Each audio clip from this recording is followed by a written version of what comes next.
Okay, news is hitting and it's getting kind of messy, but I love it. Meghan Markle thinks Americans love that awkward baby mama dance video she made.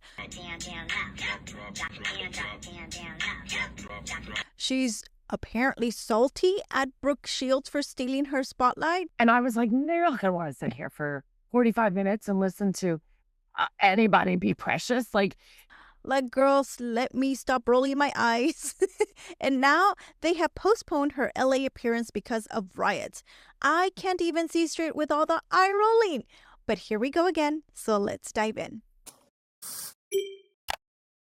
For everyone that's new here, hello, I'm Star Chairs, and on this channel, we analyze videos through the lens of PR.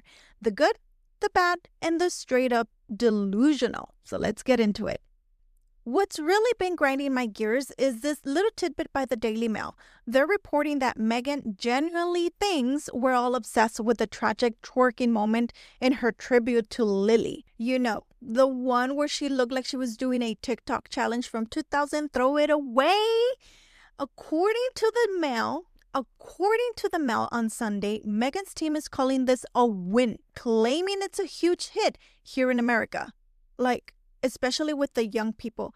I don't think so, but okay, I'll bite. Which young people? Show me the one Gen Zer reposting that video because they loved it. I'll wait, I have time. That's what I thought. No one.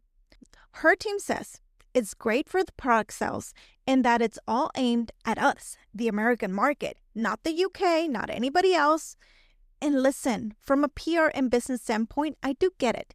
She's trying to pivot with her new team, but she's also clinging to her UK title in America. So even though she doesn't care if the UK doesn't like her, the UK crowd is done with her. So now it's like, hello, America. Here's my baby mama dance and overpriced jam. Spread, lady. It's a spread. And here's the problem, though. That video didn't make her more likable, at least in my point of view. It made her look thirsty, like old and painfully desperate. She's the epitome of I'll do anything for attention energy. If you have to dance around in your kitchen to sell your spread, I'm okay with that. That's fine. That's relatable. But using your pregnancy from 4 years ago and twerking as low as you can to sell it, yikes, Megs, that's desperate. That's a no in branding for me. There's a difference between being relatable and being ridiculous. And Meghan's new team clearly cannot tell the difference between them two. They can't tell them apart. Now, I know she's brought in fresh PR blood, restructured her branding squad, but the output, it's giving desperate housewife of Montecito. The new era feels like the team got a memo that said, make her fun, make her human, make her go viral. And they ran with that blindly, forgetting one thing. Authenticity cannot be manufactured. Let's break this down. This baby mama dance moment was likely pitched at the table as some kind of genius relatability play. Let's show Meghan dancing. People love chaos. People love TikTok. She's like you. Except she's not like us. She's a deaf to business advice duchess turned podcast turned jam seller with a Netflix deal and a mansion in Montecito with an out-of-work prince. Watching her awkwardly body roll to a song meant for a baby shower isn't charming to me. And no, we cannot relate to it because that is classless.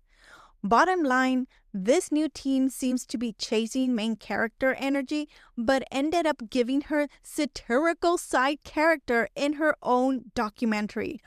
Wow. They think they're helping her reinvent herself?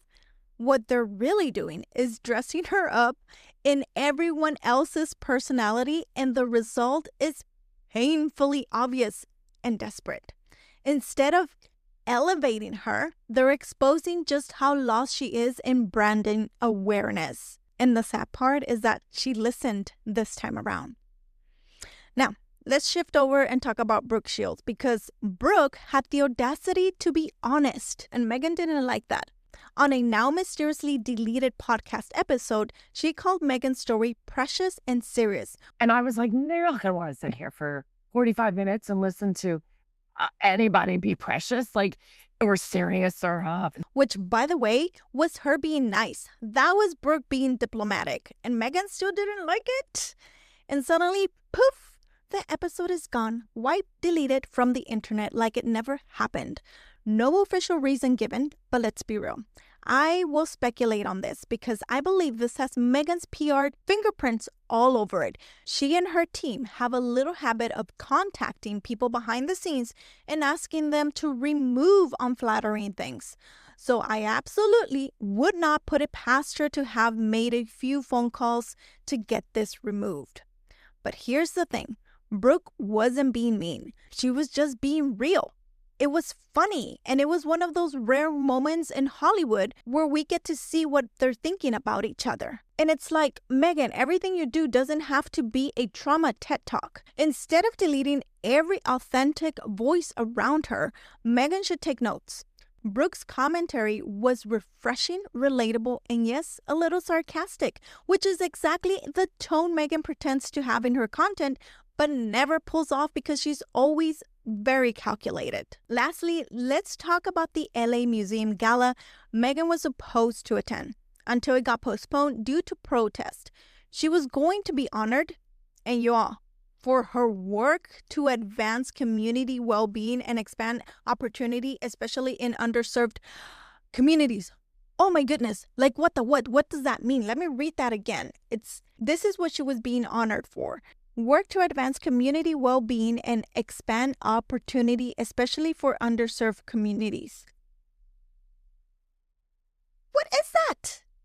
I had to read that again because it sounds to me like it was written by an AI on caffeine bender. Like advanced community well-being? Like, girl, what are we talking about here? Are they talking about your photo op during the California wildfires? And expanding opportunity? With what? Your podcast that gave no real business and we had to dissect it to kind of take out something? And let's not skip over the part where guests had to pay $1,500 minimum to attend this event. Whew, oh my goodness. And this is not to knock anyone who's actually doing the work. But in Meghan's case, it always seems like the work is more about being seen, doing something, than actually doing something. They're saying all the right things, but here, where's the actual work? I want someone to show me where this work was done and why she's receiving this award, because I couldn't find it. She's not doing anything. Oh, okay, so let's wrap this up because Meghan thinks she's having a viral moment.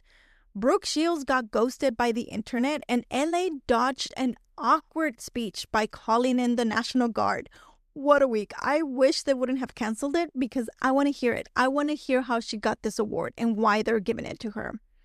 Let me know in the comments below what you think. And don't forget to hit that subscribe button. And if you want, you can always sponsor my coffee in the next episode because keeping up with this level of PR nonsense requires caffeine. I'll link it below and I'll see you in the next video. Bye.